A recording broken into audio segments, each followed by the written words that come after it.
Welcome to my story farm house. అలా ఆ చీకట్లో క్యాండిల్ తీసుకుని మీనాక్షి వెనకే వెళ్ళిపోతారు విశ్వనాథ్. ఇంతలో కింద ఉన్న పార్దు, బావా కరెంట్ ఇప్పుడప్పుడే వచ్చేలా లేదు, ఇక మీరు కూడా వెళ్ళి పడుకోండి, ఎందుకు వచ్చింది ఇక్కడ అంటాడు. అవును పార్దు, నాకు కూడా ప్రయాణాలు చేసి చేసి బాగా ఒళ్ళు అలసిపోయినట్లుంది, బాగా నిద్రొస్తుంది. మాధురి, నువ్వు వచ్చేస్తావా లేక ఇంకా మీ తమ్ముడితో కాసేపు కబుర్లేసుకుంటావా అని లేచి నించుంటాడు మురారి. నువ్వే కాదు, నేను కూడా ప్రయాణం చేసి అలసిపోయాను, ఏదో నువ్వొక్కడివే కష్టపడిపోయినట్లు చెబుతున్నావు అంటుంది మాధురి. అందుకే వెళ్ళి పడుకోండి, నేను త్రిపుర కూడా వెళ్ళిపోతాం అంటాడు పార్థు.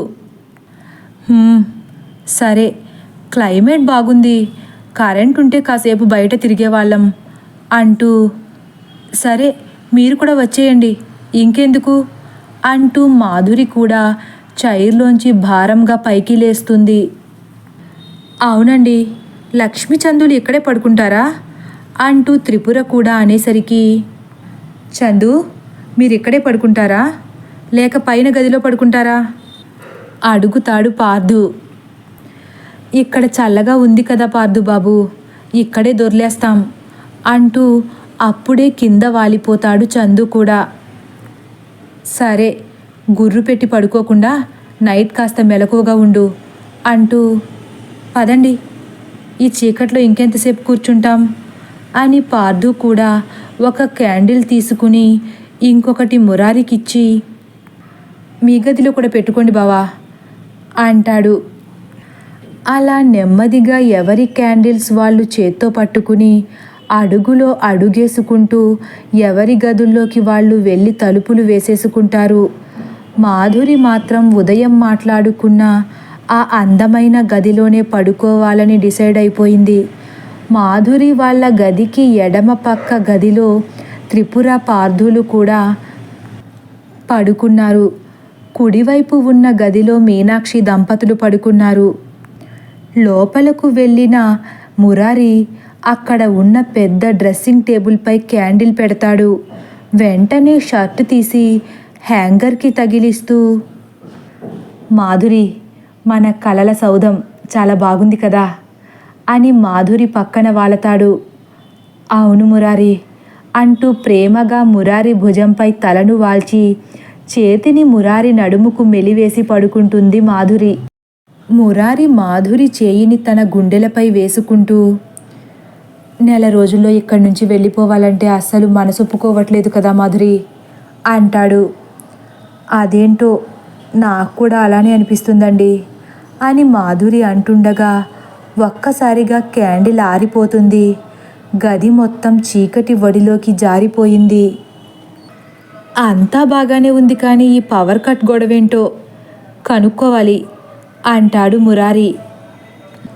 అదొక్కటే కాదు, ఆ శ్మశానం సంగతి ఏంటో కూడా పార్థుని కనుక్కోమనాలి, అప్పుడు మనకింక ఏ ఇబ్బంది ఉండదు అంటుంది మాధురి కూడా. అలా మాట్లాడుకుంటూ మురారి మాధురులు నిద్రలోకి జారుకుంటారు. పార్థు త్రిపురలు కూడా ఆ ప్రశాంతమైన వాతావరణంలో ఆ ఇంటి గురించే ప్రేమగా మాట్లాడుకుంటూ నిద్రపోతారు. చివరికి కింద పడుకున్న చందు లక్ష్మిలు కూడా ఆ ఇంటి అందాన్ని తలుచుకుంటూనే ఉన్నారు. వాళ్లకు కూడా ఆ ఇల్లు ఎంతో నచ్చేసింది. ఆ సంబరంలోనే, ఏమయ్యా అందరూ పడుకున్నట్లున్నారు, నాదొక కోరికుంది తీరుస్తావా అని గారంగా అడుగుతుంది లక్ష్మి.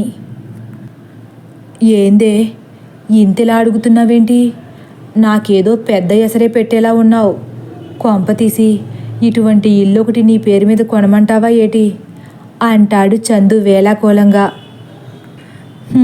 చాలే సంబడం, ఒకవేళ నేను అడిగినంత మాత్రం నువ్వు కొనేస్తావా ఏంటి, నీ గురించి నాకు తెలీదా, పెద్ద కోరికేమీ కాదు, చాలా చిన్న కోరికేనయ్యా అంటుంది మళ్ళీ గారాభంగా.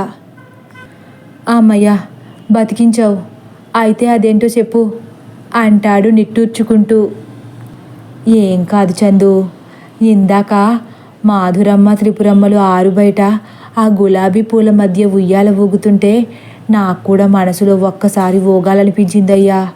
ఒక్కసారి నాతో పాటు బయటకు వస్తావా, నాకు తోడుందువు గాని అని అడుగుతుంది. చాలే, టైం 10 అవుతుంటే వెంటనే వద్దనేస్తాడు చందు. అలా అనకయ్యా, పగటిపూటైతే అమ్మగారు వాళ్ళు చూస్తే తప్పుగా అనుకుంటారు. ఇప్పుడైతే నా ఇష్టం అని పడుకున్న చందు చొక్కాని నెమ్మదిగా లాగుతూ అడుగుతుంది లక్ష్మి. ఇక చందు కూడా భార్య అంత ప్రేమగా అడిగేసరికి కాదనలేక, సరే పీకింది చాలు, ఇక పద అని చందు పైకి లేస్తాడు. లక్ష్మి కూడా సంబరంగా పైకి లేచిపోయి, తొందరగా పద అని ముందుకు తోస్తుంది. తొయ్యకే, ఎందుకంత కంగారు? ఈ చీకట్లో ముందుకు పడితే పళ్ళన్నీ మన ప్రమేయం ఏమీ లేకుండా పారిజాత పువ్వుల్లా రాలిపోతాయి విసుగ్గా అంటాడు. సరే కోప్పడకు, పద, కాసేపు బయట తిరిగొద్దాం అని నెమ్మదిగా చీర కొంగుని నడుముకు మెలిపెట్టి చందు వెనకే అడుగులు వేస్తుంది లక్ష్మి. డోర్ తీయగానే గుప్పుమని గాలి వీళ్ళ ముఖాన్ని తాకుతుంది. ఎటు చూసినా చీకటే తప్ప వెలుగు జాడలేదు. ఉదయం పూట ఎర్రగా కుంకుమ రంగులో మెరిసిపోయిన ఆ పూలు కూడా రాత్రి రాగానే చీకటి రంగును అద్దుకున్నాయా అన్నట్లు నల్లగా కనిపిస్తున్నాయి. ఇంత చీకట్లో ఉయ్యాలూగడం అంత అవసరం అంటావా అని చుట్టూ చూస్తూ గుమ్మం బయట కాలు పెడతాడు చందు. చాలే, నువ్వు చంటి పాపవు మరి జడిసిపోవడానికి, మూసుకుని పద అని నెమ్మదిగా మెట్లు దిగుతుంది లక్ష్మి. అలా ఆ వాకిట్లో ముందుకు నడుస్తూ ఆ ఊయల దగ్గరకు వెళుతున్నారు ఇద్దరు. వీళ్ళ మాటలు తప్ప వేరే శబ్దం ఎరుగని ఆ ప్రదేశంలో చీకటినే భయపెట్టే ఆ చీకటిలో ఎలాగైతే తడుముకుంటూ నడుస్తూ ఆ ఊయల దగ్గరకు వెళతారు. వెళ్ళి కూర్చో అంటాడు చందు చనువుతో కూడుకున్న కరుకుగా. నువ్వు కూడా రా చందు, ఇద్దరు కలిసి ఊగుదాం, మళ్ళీ ఈ అవకాశం వస్తుందో రాదో అని ప్రేమగా అడుగుతుంది లక్ష్మి. నాకే అవకాశాలు అక్కర్లేదు, నువ్వు ఊగు అని అక్కడే నిలబడి చుట్టూ ఉన్న పరిసరాలను గమనిస్తున్నాడు.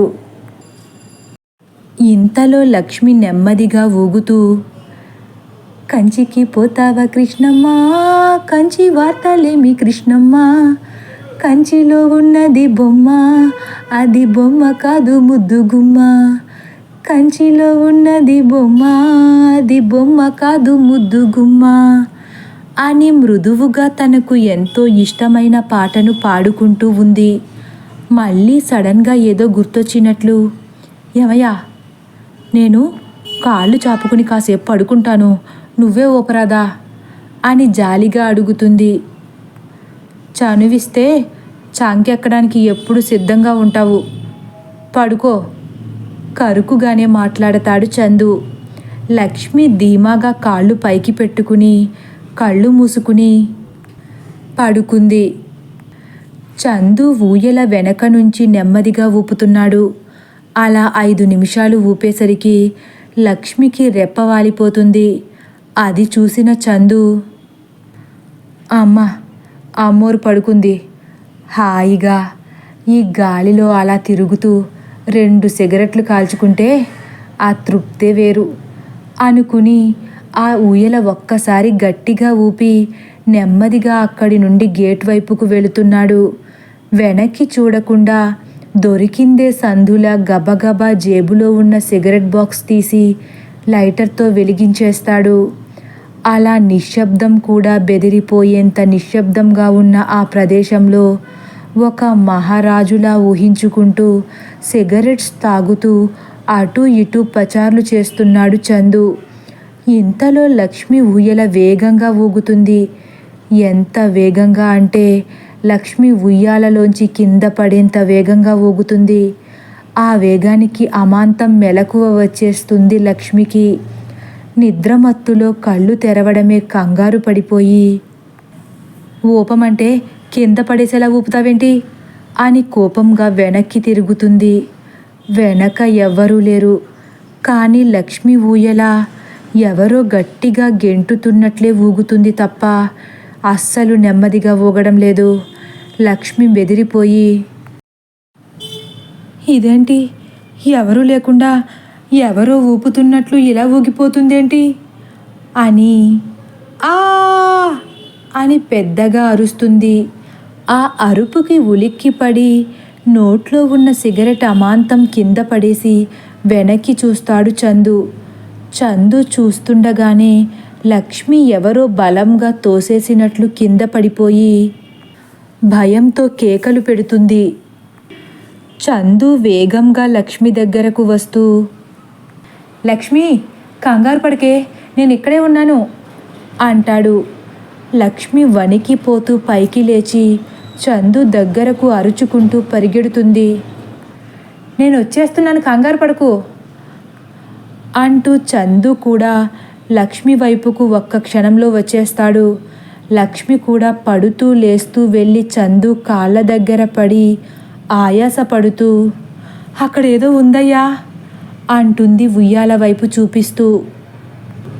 చందు లక్ష్మిని భుజాలు పట్టుకుని పైకి లేపి, ఏముందే, ఇక్కడ నువ్వు నేను తప్ప ఎవరం లేము అంటాడు.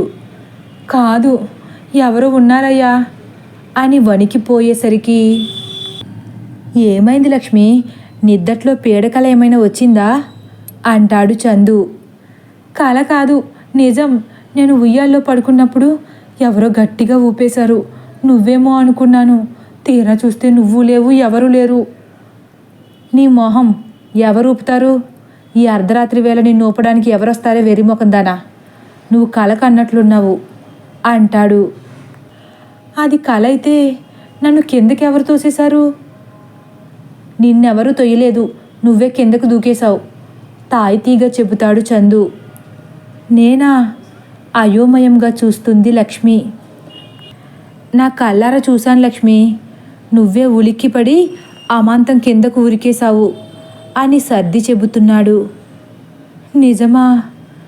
నిజమేనా? నిజంగా నాది కలేనా అయ్యా? అమాయకంగా అడుగుతుంది లక్ష్మి. అబ్బా, నేను చూశానని చెప్పినా కూడా నమ్మవా?